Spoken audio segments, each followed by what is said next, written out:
So we're going to take a look at the citric acid cycle now. Other names that you might have heard this called, the Krebs cycle, or you'll sometimes see it as the tri-citric acid cycle, or TCA. We want to first put this into context. Where is this happening? So this is going to be what we are calling stage 3 of metabolism. We're now at the common metabolic pathway. So all the foods that you've eaten have been converted to acetyl-CoA, and that's what's going to feed into our citric acid cycle. In terms of location, let's back up just a bit more. The citric acid cycle now is happening inside of the mitochondria. So in this mitochondrion, now our food has moved all the way into this matrix with the yellow, and so that's where our citric acid cycle is happening. So let's just leave ourselves a little sketch in the corner here. So if this is a mitochondrion, we have the inner membrane of the mitochondrion, and our citric acid cycle is happening in this matrix space here. So this is the area we want to be thinking about, okay? And if I can just say, hey, this is happening inside of that matrix area. This is what we refer to in this class as stage 3 of metabolism.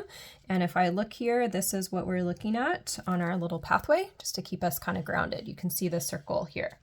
So in the citric acid cycle, we've got reactions that are going to oxidize acetyl-CoA. So here's our acetyl group that comes in from our food. And then here's our coenzyme A is also present. So that's coming in. And our goal is to produce high energy coenzymes, which are NADH and FADH2. So we'll see that a bit as we keep going. Again, this is catabolism, where we're doing oxidation and breaking things down. So we tend to see oxidation when we've got catabolism, when we talk about our substrate. So back to some questions here. Just like we did with glycolysis, we want to think through what are some things to notice here. So it's the first half of the common metabolic pathway. It's common because all foods have been converted to acetyl groups. So the reactions are all the same. And we already found it on our little pathway here. Where in the cell does the citric acid cycle occur? So we talked about that it happens in the matrix of the mitochondrion. Matrix of a mitochondrion, or plural mitochondria. Is this a cyclic or linear pathway? Hopefully that's nice and obvious. So it looks very different from glycolysis, right? So we're looking at that this is cyclic. We already found the coenzyme acetyl-CoA. So remember those acetyls, this is what's left of your delicious breakfast, lunch, or dinner. And often in like a physio class, they might just talk about the carbohydrates giving you acetyl-CoA, but we want to be aware that going back to this big pathway, whatever I ate, I could eat protein and get acetyl-CoA from that. I could eat carbs and get acetyl-CoA.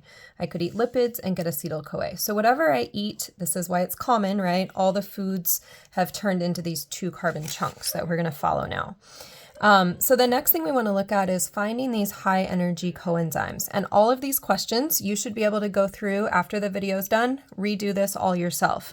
So let's find these high energy coenzymes. Remember, they're high energy because they have something useful on them, right? That H in this case. So here is an NADH, FADH2, and NADH. And then I'm just going to keep that little green highlighted to say, hey, there's my awesome food I had today. Okay. High energy, again, because they have those H's. I also want to find the carbon dioxide. So notice I brought 2 carbons in, but by the time I'm done, I'm just down to these coenzymes. So I'm losing some carbons. So I've lost a carbon dioxide here, and then I've also lost another carbon dioxide in the next step right here. So there's my CO2s. How many carbons are in an acetyl group? 2. How many carbons do I breathe out? 2. So 2 carbons, 2 CO2s. All right. Now, just like we did with glycolysis, we want to label our reactions, except we're not going to label steps 1 or steps 5. Not because there's not chemistry going on there, but just because they're a little bit more complex.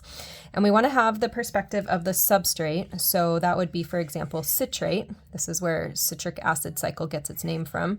And here's some options for reactions. Isomerization we've seen, oxidation, hydration, gaining water, and then decarboxylation. Remember, that means to lose a CO2, which we already have glimpsed is going to happen. So let's take a look at reaction 2. That would be citrate turning into isocitrate. That's reaction 2, okay?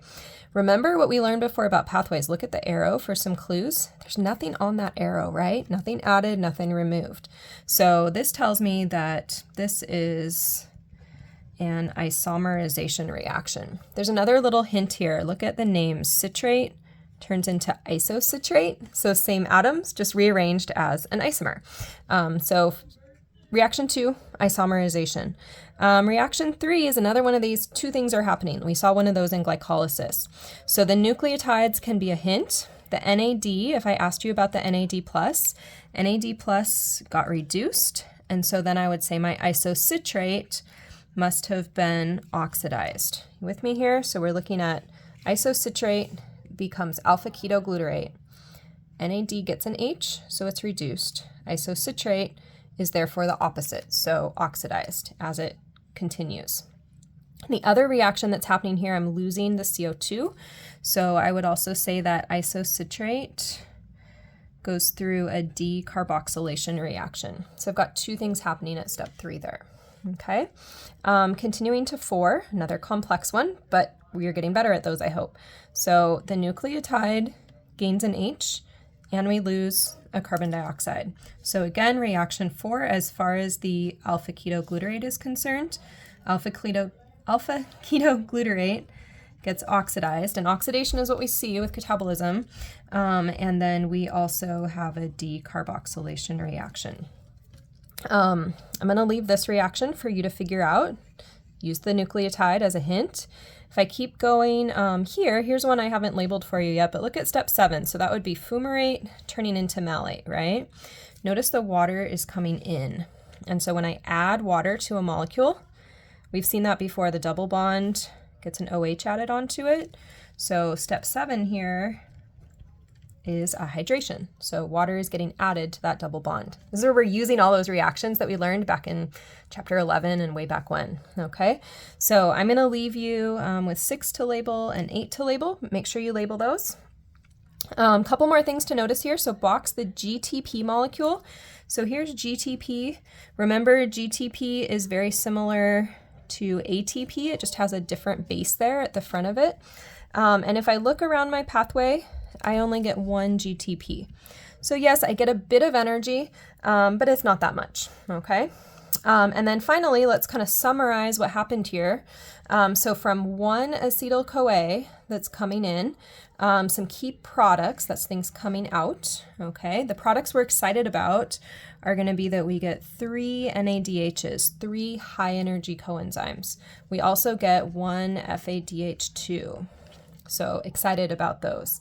We also get a bit of energy, that 1 GTP, and then we also get the 2 carbon dioxides. And so those are what we would call our waste products, okay? So those are the major products here.